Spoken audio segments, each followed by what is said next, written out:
The email arrived on a Thursday afternoon while I was reviewing grand jury indictments in my office at the U.S. Attorney's headquarters in downtown Boston.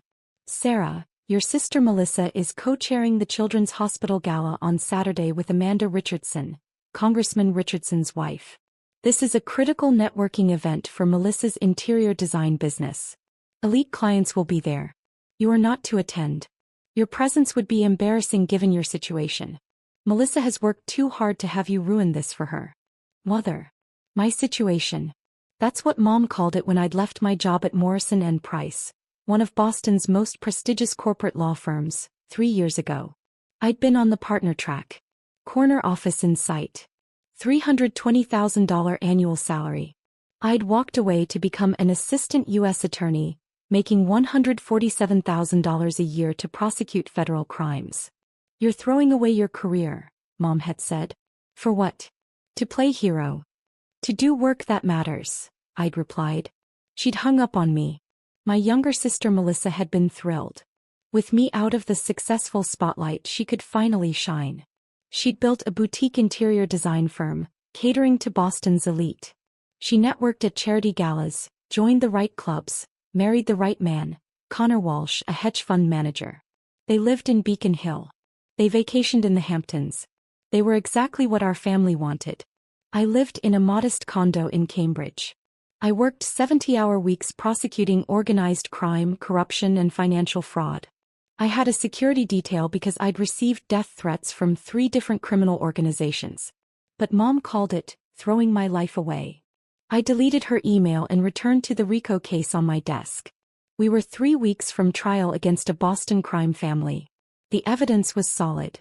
We'd secured cooperation from 2 mid-level associates. Convictions seemed likely. My phone buzzed with a text. Melissa, Mom told you about Saturday, right? Please don't come. Amanda Richardson is everything for my business. Her friends are my target clients. I can't have my prosecutor sister scaring everyone away. I typed back, congratulations on co-chairing. Hope it goes well. Melissa, that's not an answer. Promise me you won't show up. Sarah, I won't crash your event, Melissa. Melissa, good. Because honestly, Sarah, you made your choice. You chose criminals over family. Let those of us who made smart choices have this. I set the phone down, trying not to let it sting. My paralegal, Kevin, appeared in my doorway. The Richardson documents just came in. The Congressman's financial disclosures for the past 5 years. You wanted them for the Phillips corruption case. Leave them on my desk. Thanks. He paused. You okay? You look annoyed. Family stuff. The why aren't you making more money conversation. The stay away from my important event conversation. Kevin winced. Ouch. For what it's worth, boss, you're prosecuting people who've terrorized communities for decades. That's worth more than any corner office.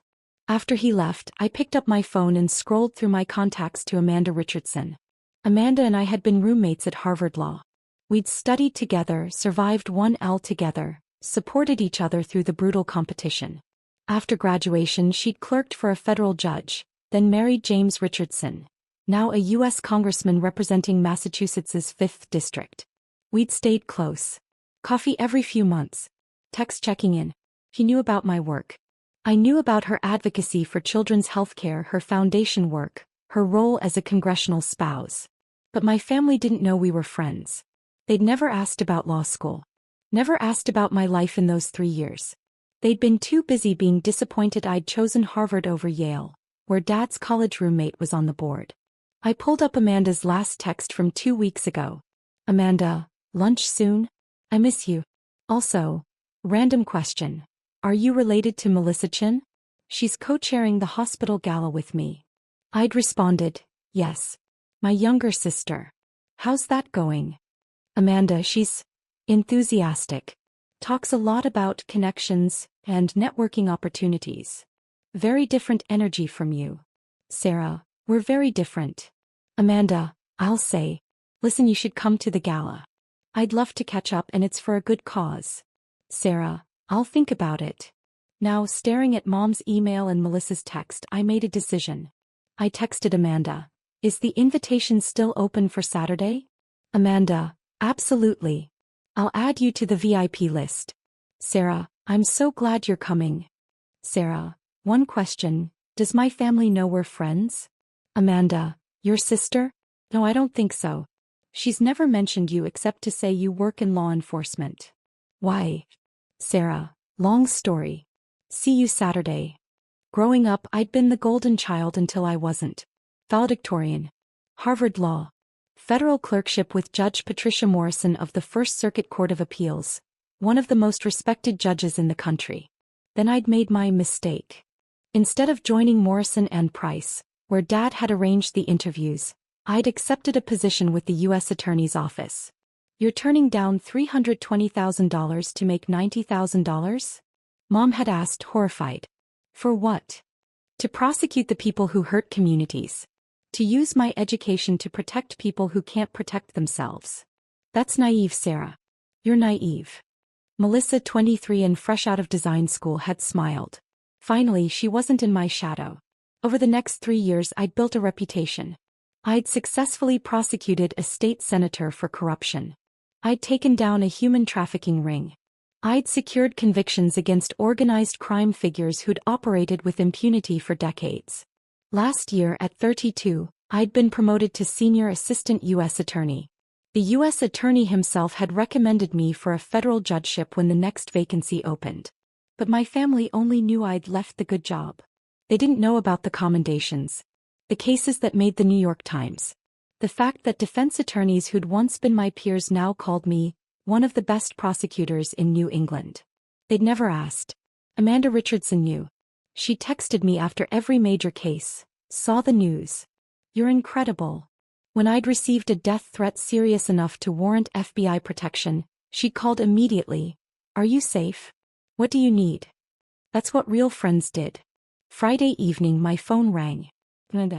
Sarah, I'm so excited you're coming tomorrow. But I need to warn you. Your sister has been telling people she's the successful Chin sister, with the important career. I don't think she knows what you actually do. She knows I'm a prosecutor. She told someone you work in local law enforcement. Sarah, you're a federal prosecutor. You work for the U.S. Attorney's Office. Those are very different things. I haven't corrected her. Why not? Because I got tired of defending my choices. Let her think what she wants. Amanda was quiet. You know James and I are hosting, right?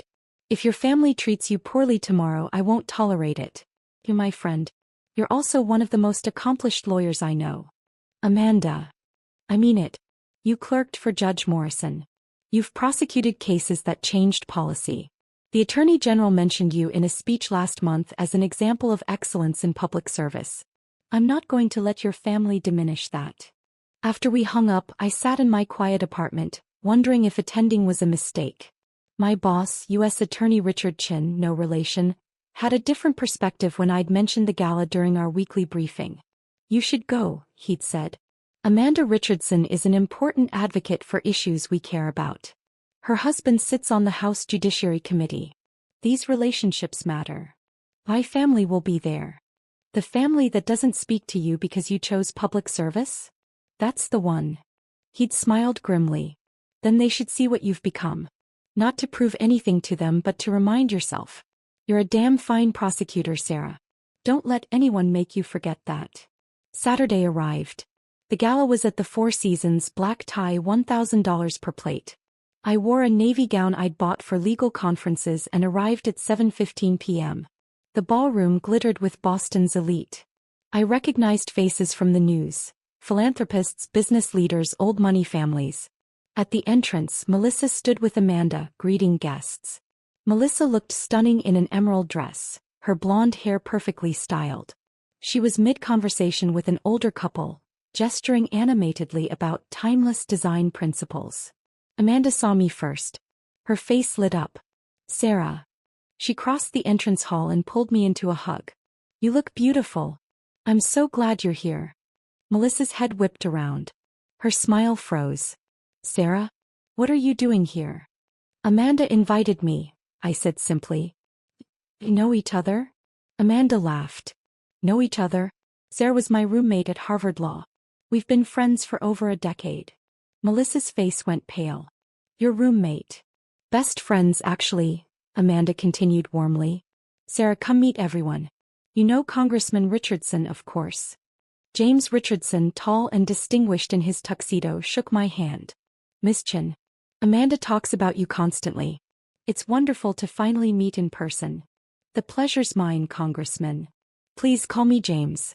Anyone who helped Amanda survive 1L has earned first-name basis. He turned to the couple Melissa had been speaking with. May I introduce Sarah Chin?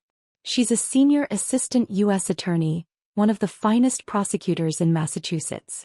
Sarah, this is Robert and Eleanor Whitmore. Robert Whitmore's eyebrows rose. The Sarah Chin? Who prosecuted the Giordano case? Yes, sir. Remarkable work. That conviction sent shockwaves through organized crime in New England. I followed the trial closely. Eleanor added, and the Senator Morrison corruption case. My husband and I have been supporting anti-corruption initiatives for years. Your work has been invaluable. Melissa stood frozen, her mouth slightly open. Amanda linked her arm through mine. Come on, I want you to meet the hospital's board chair. She's been asking about you since she heard you were coming. As we walked away, I glanced back. Melissa looked like she'd been slapped. The next hour was surreal. Amanda introduced me to donor after donor, and each one knew my work. The hospital board chair had followed the human trafficking case. A philanthropist asked about federal-state cooperation in white-collar crime prosecution. A retired judge mentioned he'd read one of my appellate briefs and found it masterfully argued. You didn't tell me you were famous, Amanda teased during a quiet moment. I'm not famous. I'm just good at my job. Sarah, the Attorney General quoted you in a speech. That's famous in legal circles. Across the room I saw Melissa watching us. She stood with Mom and Dad, who'd arrived late. Mom's face was pinched with confusion. Dad looked uncomfortable. At 8:30, Amanda tapped her champagne glass for attention. The room quieted as she stepped onto the small stage at the front of the ballroom. Good evening, everyone. Thank you so much for supporting Children's Hospital tonight. I'm thrilled to be co-chairing this event with Melissa Chin. She gestured to my sister, who smiled weakly. And I'm especially grateful that so many community leaders and public servants could join us. She continued talking about the hospital's work, the funds raised, the impact on families. Then, I want to take a moment to recognize some special guests tonight. We have several people in this room who dedicate their lives to public service. They could make more money elsewhere, but they choose to serve. I have profound respect for that choice. Her eyes found mine. My dear friend Sarah Chin is here tonight. For those who don't know, Sarah is a senior assistant U.S. attorney who prosecutes some of the most complex federal crimes in our state. She's taken on organized crime, corruption, human trafficking, cases that require extraordinary courage and skill. Sarah, could you stand? My heart pounded. I stood slowly. The room applauded. It wasn't polite applause. It was genuine, sustained. Robert Whitmore stood, followed by others. Within seconds, half the room was on its feet. I saw Mom's face go white. Dad stared at me like he'd never seen me before. Melissa looked like she might cry. Amanda waited for the applause to die down. Sarah clerked for Judge Patricia Morrison, one of the most respected jurists in the country. She graduated from Harvard Law with honors. She's been recommended for a federal judgeship. And she's also my best friend from law school, the person who helped me survive the hardest 3 years of my education. She raised her glass. To public servants like Sarah, who remind us that success isn't measured in dollars but in impact. Thank you, Sarah, for everything you do. Another round of applause. I sat down, my face burning. Amanda stepped off the stage and immediately came to my table. Was that too much? I probably should have warned you. It's fine, I managed. Thank you. Your family looks shocked. They didn't know. How did they not know? Sarah, you're extraordinary at what you do. They never asked. Her expression shifted from confusion to anger. They never. Sarah, you've been prosecuting major federal crimes for 3 years and your family doesn't know. They knew I left the firm. They decided that meant I'd failed. I stopped trying to correct them. Amanda's jaw tightened. Excuse me for a moment. 10 minutes later, Mom approached my table. Her face was a careful mask of composure, but her hands trembled slightly. Sarah. May I speak with you? Of course. She sat down, smoothing her dress. I didn't realize you knew Amanda Richardson. We were roommates at Harvard. You never mentioned that. You never asked about law school. She flinched. And your work? Amanda said you're a federal prosecutor. Senior Assistant U.S. Attorney, yes. I've been with the office for 3 years. But you left Morrison and Price. You gave up a partnership. To prosecute federal crimes. Organized crime, public corruption, human trafficking, financial fraud. I work for the U.S. Attorney's Office. Mom's mouth opened and closed. We thought. You said you were working in prosecution. We thought you meant local courts. District attorney, something like that. I'm a federal prosecutor. I work for the United States government. My cases are in federal court. The people standing and applauding. Many of them have followed my work. Or they support the issues I've prosecuted. Anti-corruption, anti-trafficking, that kind of thing. She looked genuinely lost. Why didn't you tell us? I did tell you. When I took the job, I explained exactly what it was. You told me I was throwing my life away. After that, I stopped trying to explain. But a federal judgeship? Amanda said you've been recommended. The U.S. Attorney recommended me when the next vacancy opens. It's not guaranteed, but yes, I'm on the list. Mom sat back in her chair. I don't understand. You gave up $320,000 to make what? I make $147,000 now. I got promoted last year. That's less than half. And I'm doing work that matters, Mom. I've put people in prison who hurt communities for decades. I've protected victims who had nowhere else to turn. I clerked for one of the most respected judges in the country. I'm building a reputation as someone who can handle the hardest cases. That's worth more to me than money. But we thought. You thought I'd failed. I know. I met her eyes. You didn't ask. You didn't want to know. You decided who I was, and I let you believe it because I was tired of defending myself. Melissa appeared, her face blotchy from crying. Sarah, I need to talk to you. Melissa. I told everyone you worked in law enforcement. Like a police officer. I didn't know you were a federal prosecutor. I didn't know you were. This. She gestured vaguely at the room where people were still glancing at me with respect. I tried to tell you. Multiple times. You weren't interested. Because you left the firm. You gave up everything. I gave up a job I hated to do work I love. That's not failure, Melissa. She wiped her eyes. Amanda Richardson is my biggest networking opportunity. These people are my target clients. And now they all know you're my sister, the federal prosecutor who clerked for a famous judge and gets recommended for judgeships. How am I supposed to compete with that? I stared at her. This isn't a competition. It is to Mom and Dad. It always has been. And I finally had something where I was the successful one, where I was the one they bragged about, and now, her voice cracked. Tao, you're this. I've been this for 3 years, Melissa. You just didn't ask. Dad approached next, looking uncomfortable in his tuxedo. Sarah. That was quite an introduction Amanda gave you. Yes. Federal prosecutor. I have to admit, I didn't fully understand what you were doing. I explained it when I took the job. You said you were leaving Morrison and Price for the U.S. Attorney's Office. I suppose I thought that was a lateral move to a less prestigious position. It was a move to the most prestigious criminal prosecution office in the state, Dad. Federal prosecutors handle the cases local offices can't. Organized crime. Corruption. Multi-state fraud. These aren't small cases. He adjusted his glasses. The Whitmore Foundation donated $50,000 tonight. Robert Whitmore spent 20 minutes talking about your work on the Giordano case. He called it landmark prosecution. It was a significant RICO case, yes. Why didn't you tell us about these successes? I laughed, a bitter sound. You told me I was throwing my life away. You haven't asked about my work in 3 years. You didn't invite me to family events because I might bring down the mood with my unfortunate career choice. Why would I share my successes with people who'd already decided I'd failed? His face reddened. We were concerned about your future. No, you were concerned about status. About what you could tell your friends. My daughter, the federal prosecutor who clerks for prestigious judges, doesn't sound as impressive as my daughter, the partner at Morrison and Price, until you actually understand what federal prosecution means. That's not fair. Isn't it? Mom sent me an email telling me to stay away from tonight because my situation would embarrass Melissa. My situation. My career prosecuting federal crimes and serving my country is a situation to be hidden. Amanda reappeared at my elbow. Sarah, I'm so sorry to interrupt, but there's someone I'd like you to meet.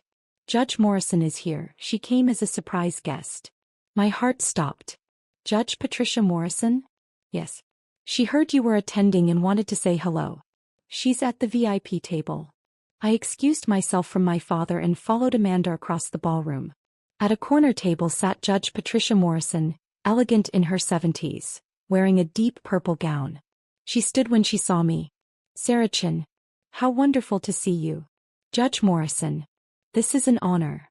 The honor is mine. I've been following your work. The Phillips corruption case. That was masterful. Your RICO prosecution against the Giordano family used precedents I set 15 years ago. You built on them beautifully. Thank you. Your opinions were foundational to our strategy. She smiled. I heard through the grapevine that you're on the list for the next federal appointment. The U.S. Attorney was kind enough to recommend me. Richard Chin doesn't give recommendations lightly. He told me you're one of the finest legal minds he's worked with. She paused. When the time comes, I'll be calling the Senate Judiciary Committee myself. You clerked for me. I know your work. You'd make an excellent judge. Behind me I heard a soft gasp. I turned to see Melissa standing a few feet away, champagne glass in hand, having apparently followed me across the room. Judge Morrison noticed her. And you are? Melissa Chin. Sarah's sister. Oh. The interior designer. Amanda mentioned you're co-chairing tonight. Wonderful work for a wonderful cause. Thank you, Your Honor. Melissa's voice was faint. The judge turned back to me. Sarah, let's have lunch soon. I want to discuss the appellate brief you filed last month. The Fourth Amendment arguments were particularly innovative. After Judge Morrison returned to her table, Melissa grabbed my arm. A federal judge just said she's going to call the Senate for you. Sarah, do you understand what that means? It means she thinks I'd be a good judge. It means you're going to be a federal judge. Before you're 35. Do you have any idea how rare that is? It's not confirmed, Melissa. But it's going to happen. Everyone here knows it. Robert Whitmore told me you're one of the brightest legal minds in your generation. Eleanor Whitmore asked if you were related to me, and when I said you were my sister, she said, you must be so proud. Melissa's eyes filled with tears. And I realized I've never once been proud of you. I've only been jealous. The gala ended at midnight. I was gathering my coat when Amanda found me. Leaving so soon? It's been a long night. Sarah, I'm sorry if I put you on the spot with the introduction. Your family was treating you like you were an embarrassment and I couldn't stand it. You're not an embarrassment. You're extraordinary. Thank you for having my back. Always. He hugged me. Coffee next week? I want to hear about this Phillips case. James is fascinated. He's considering legislation based on the corruption patterns you exposed. I'd love that. As I turned to leave, Mom appeared one more time. Sarah, may I drive you home? I'd like to talk. I have my car. Please. We drove through Boston in silence for 10 minutes before she spoke. I owe you an apology. A significant one. Mom. No, let me finish. Your father and I have spent 3 years treating you like you'd made a mistake. Like you'd thrown away your potential. Tonight I watched federal judges, congressmen, philanthropists, and some of the most powerful people in Boston treat you with genuine respect. Not because of money or status, but because of your work. Because you're good at what you do. Because what you do matters. I didn't respond. Judge Morrison clerked for Supreme Court Justice William Brennan. Do you know that? She's one of the most respected appellate judges in the country. And she thinks you should be a federal judge. She's being kind. She's not kind, Sarah. I looked her up while you were talking to the Whitmores. Judge Morrison is known for being brilliant and exacting. If she says you should be a judge, she means it. We stopped at a red light.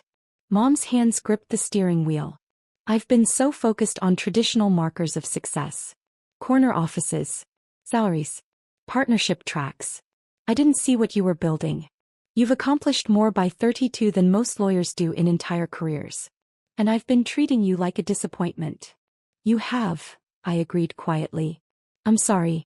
Truly, deeply sorry. I appreciate that, Mom. But an apology doesn't erase 3 years of being told I'm an embarrassment.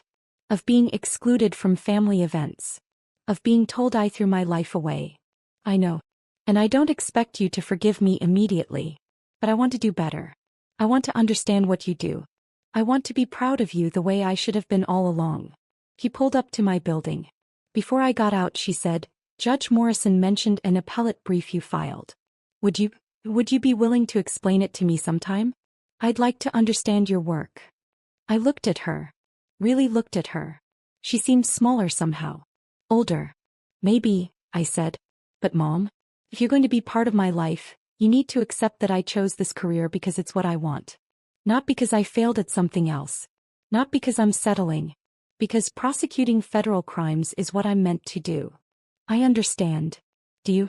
Because until tonight you thought I was an embarrassment. Tomorrow when the glow of the gala wears off, will you still think I made the right choice? Or will you go back to wishing I'd taken the corporate job? She was quiet for a long moment. Tonight, I watched my daughter receive a standing ovation from some of the most influential people in Boston. I watched a federal judge, the judge you clerked for, say she's going to recommend you for an appointment. I watched the congressman's wife call you her best friend and introduce you as one of the finest prosecutors in the state. And I realized I've been measuring success with the wrong ruler. That sounds nice, Mom. But words are easy. 3 years of actions say otherwise. Then let me show you through actions. Starting tomorrow. Starting now. I got out of the car emotionally exhausted. Good night, Mom. Sarah? One more thing. Melissa is devastated. Not because you outshone her, though you did, but because she realized she's never really known you. None of us have. We've been so busy judging your choices that we never asked who you actually are. No, I agreed. You didn't. Sunday morning I woke to 15 missed calls and 43 text messages. Melissa, I'm sorry. I'm so sorry. Can we talk? Dad, very proud of what you've accomplished. I should have said that years ago. Mom, coffee this week? I want to hear about your work. Really hear about it. Aunt Carol, your mother told me you're a federal prosecutor. Why didn't anyone tell me? Amanda, people are still talking about you. Robert Whitmore's foundation wants to discuss supporting federal prosecution initiatives. Call me. And one from Judge Morrison's clerk. Judge Morrison would like to schedule lunch. Please contact Chambers to arrange. I ignored most of them and went for a run along the Charles River. When I returned, Kevin had texted. Kevin, boss, you're trending on legal Twitter. Someone posted about Judge Morrison's comments last night. Hashtag federal prosecutor goals is blowing up. I groaned. The last thing I needed was social media attention. But when I checked, it wasn't what I expected. The tweets were from other prosecutors, law students, public defenders, people in the legal community celebrating public service. At Legal Eagle under he, Judge Morrison calling for Sarah Chen's appointment is huge. Chen's work on organized crime and corruption is textbook level. This is what excellent prosecution looks like. At Harvard Law 2L, just read about Sarah Chen. Federal prosecutor at 29, recommended for judgeship at 32. She's the reason I want to do public interest law. At public defender, Chen and I are on opposite sides, but I respect the hell out of her work. Fair, ethical, brilliant. She'd make an outstanding judge. My phone rang. U.S. Attorney Richard Chen. Sarah, I'm getting calls about last night. What happened? Amanda Richardson introduced me at a charity gala. I got more attention than expected. He laughed. Judge Morrison called me this morning. She's moving forward with her Senate recommendation. She said, and I quote, Sarah Chen is exactly the kind of prosecutor who should be on the bench. Smart, principled, and unafraid of hard cases. Sir, I don't know what to say. Say you'll accept if the appointment comes through. We need judges like you, Sarah. People who chose this work because it matters, not because it's a stepping stone. After we hung up, I sat on my couch processing. 3 years ago, I'd walked away from prestige and money to do work I believed in. My family had called it a failure. They'd excluded me, dismissed me, treated me like an embarrassment. But I'd built something real. I'd prosecuted cases that changed lives. I'd earned the respect of judges, colleagues, and even opponents. I'd made a difference. That was what success actually looked like. On Monday, Melissa showed up at my office unannounced. The receptionist said you were in trial, she said, looking around my utilitarian government office. But your paralegal said you had 15 minutes between sessions. What are you doing here? I came to apologize. Actually apologize, not just text you. She sat down without being invited.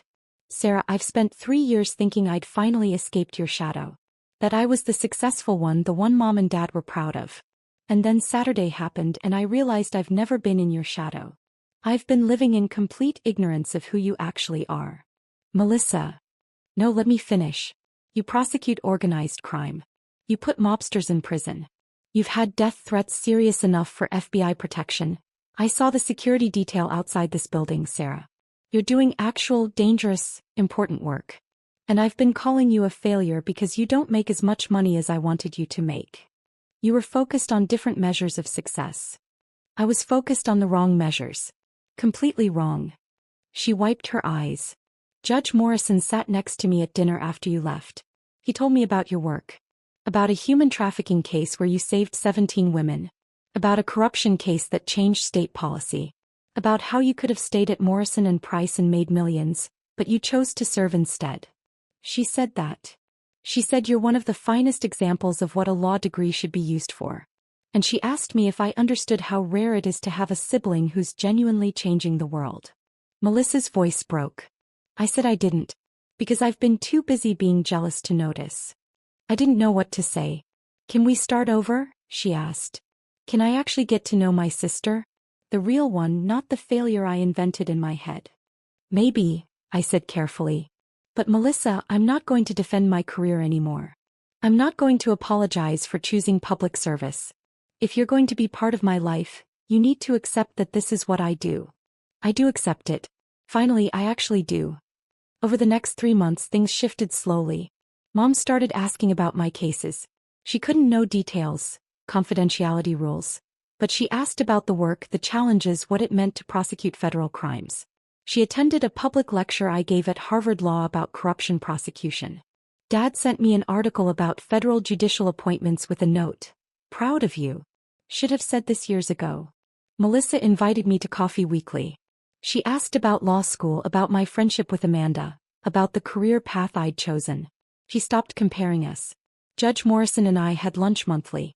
She mentored me on appellate strategy, judicial temperament, the realities of life on the bench. Amanda became an even closer friend. We worked together on criminal justice reform initiatives. Her husband introduced legislation based on patterns I'd identified in corruption cases. In March, a federal judgeship opened in the District of Massachusetts. The U.S. Attorney submitted my name. Judge Morrison called the Senate Judiciary Committee. Amanda's husband, now a ranking member of the committee, supported the nomination. In June, I was confirmed as a United States District Court judge at 33 years old. The investiture ceremony was on a Tuesday morning. The courthouse was packed. My team from the U.S. Attorney's Office filled 3 rows. Colleagues, defendants I'd prosecuted fairly, public defenders I'd opposed, all came to witness. Judge Morrison administered the oath. Do you solemnly swear to administer justice without respect to persons, and do equal right to the poor and to the rich, and that you will faithfully and impartially discharge and perform all the duties incumbent upon you as United States District Judge under the Constitution and laws of the United States, so help you God? I do. My family sat in the front row. Mom cried. Dad beamed. Melissa smiled through tears. After the ceremony, during the reception, Mom pulled me aside. 3 years ago, I told you that you'd thrown your life away. I remember. I was wrong. Catastrophically, painfully wrong. You didn't throw anything away. You built something extraordinary. And I'm sorry it took me so long to see it. Thank you, Mom. Your Honor, she corrected, smiling through tears. I have to call you that now. Amanda approached, champagne in hand. Judge Chin. Has a nice ring to it. It still feels surreal. It shouldn't. You earned this. Every single step. She raised her glass. To my best friend from Harvard Law. The one who chose the hard path, the meaningful path, and showed everyone what success actually looks like. As I looked around the courthouse, at the colleagues who'd supported me, the family who'd finally understood me, the friends who'd believed in me all along, I realized something. I hadn't needed their validation to succeed. But having it finally after 3 years of being called a failure, that felt pretty damn good.